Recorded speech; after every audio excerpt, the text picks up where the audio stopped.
that's the interesting thing to why we actually started our business. Because my background has been leading growth of startups. Adam's has been building the products and software related to startups as well. And so I just saw that we saw that there's just such a unique gap in a siloing between growth and sales and actual product and development. And so when we meet with somebody who is really excited, we mentioned something really similar where it's like, okay, you want software as a service. Let's do service as a service. Yeah. Like let's focus prove on the concept. Yeah, let's focus on I focus on validation over product every time. Can you take this thing that you have as an idea into code and just be the butler, be the thing that implements that? Yep. And if you have the validation through actually implementing the service in some janky way, then guess what? I can guarantee that on the back end, this is going to relate really easily into creating the software. And by the way, this also tells us the roadmap, because then you start to hit all these roadblocks and you go, "Ooh, I just wish I could do this," or "Ooh, I wish that we could do that." And then just through a level of experience as a non-technical founder, the roadmap opens up, the validation opens up, and the clarity becomes much more obvious. Yeah. I worked with a bootstrapped startup founder, I don't know, many years ago, who did this sort of mechanical Turk kind of thing where I don't know exactly, I'm going to guess at this, it's been so long, but he basically created like a landing page, probably like lead pages or something. And it was for photographers to get a mobile app, air quotes.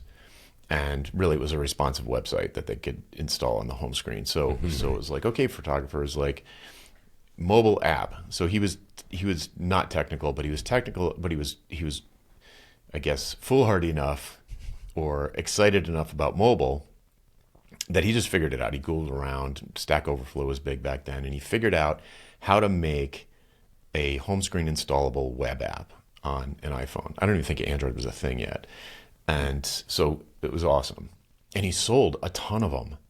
And then he was making these things around the clock manually, hand by hand. They would send him they would upload photos, and he'd be like, like making these things like a maniac. And so, so then a software person comes along and the product writes itself. It's like, here's obviously what we have to do. Like, here's the finished product that he made by hand. Just do that, but make it so that he doesn't have to do it by hand. Right. So it's almost like, I like that service as a service, and then you like automate it with software, and it becomes software as a service. That, to me, that is the absolute 100%. I do that now with my business. Yeah. Before I create a course and record all these videos and then launch to crickets, I'll say like, what would anybody be interested in a webinar on the course I'm thinking about making? If no one is, then I'm not going to make the course. But if a ton of people are, not only am I going to make the course, but having that interaction, the direct interaction with people who would eventually be anonymous buyers, I can make the course better because I get all of their questions in real time, and then I can put that improve the material, and then record videos, and then it's guaranteed to sell. 100% guaranteed to sell. Yeah.